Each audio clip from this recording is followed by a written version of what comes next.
My fellow Americans, I want to speak to you tonight about the need for us to lower the temperature in our politics. And to remember, while we may disagree, we are not enemies. We're neighbors, we're friends, co-workers, citizens, and most importantly, we're our fellow Americans. We must stand together. Yesterday's shooting at Donald Trump's rally in Pennsylvania calls on all of us to take a step back, take stock of where we are, how we go forward from here. Thankfully, former Trump is not seriously injured. I spoke with him last night. I'm grateful. He's doing well, and Jill and I keep him and his family in our prayers. We also extend our deepest condolences to the family of the victims who was killed. Corey was a husband, a father, a volunteer firefighter, a hero, sheltering his family from those bullets. We should all hold his family and all those injured in our prayers. Earlier today, I spoke about an ongoing investigation. We do not know the motive of the shooter yet. We don't know his opinions or affiliations. We don't know whether he had help or support or if he communicated with anyone else. Law enforcement professionals, as I speak, are investigating those questions. Tonight, I want to speak to what we do know. A former president was shot, an American citizen killed, while simply exercising his freedom to support the candidate of his choosing. We cannot, we must not go down this road in America. We've traveled it before throughout our history. Violence has never been the answer. Whether it's with members of Congress of both parties being targeted and shot, or a violent mob attacking the Capitol on January 6th, or a brutal attack on the spouse of former Speaker of the House, Nancy Pelosi, or information and intimidation on election officials, or the kidnapping plot against the sitting governor, or an attempted assassination on Donald Trump. There is no place in America for this kind of violence, or for any violence ever. Period. No exceptions. We can't allow this violence to be normalized. You know, the political record in this country has gotten very heated. It's time to cool it down. We all have a responsibility to do that. Yes, we have deeply felt strong disagreements. The stakes in this election are enormously high. I've said it many times that the choice in this election we make in this election is going to shape the future of America and the world for decades to come. I believe that with all my soul. I know that millions of my fellow Americans believe it as well. And some have a different view as to the direction our country should take.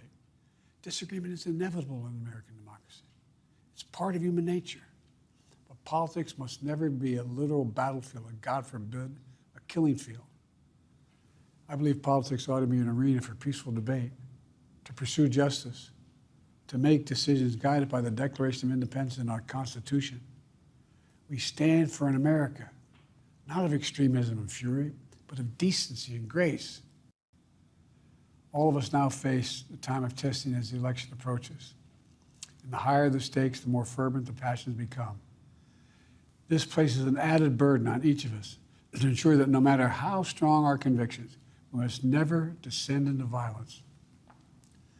The Republican convention will start tomorrow. I have no doubt they'll criticize my record and offer their own vision for this country. I'll be traveling this week making the case for our record and the vision, my vision of the country, our vision. I'll continue to speak out strongly for our democracy, stand up for our Constitution and the rule of law, to call for action at the ballot box, no violence on our streets. That's how democracy should work. We debate and disagree.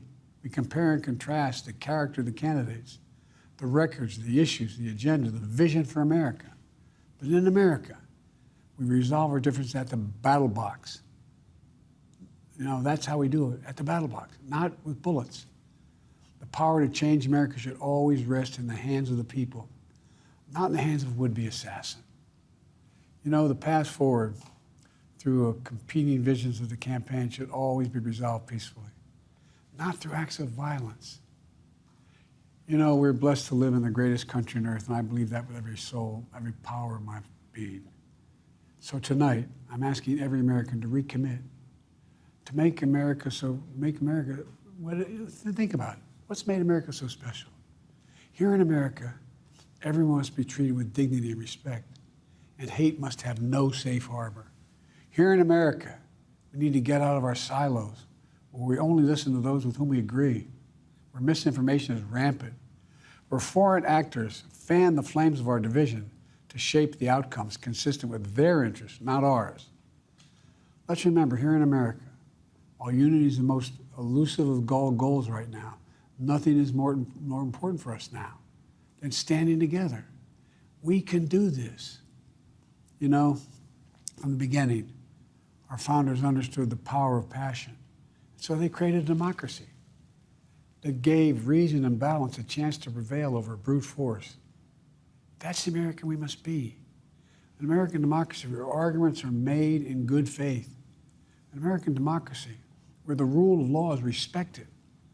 An American democracy where decency, dignity, fair play aren't just quaint notions, but living, breathing realities.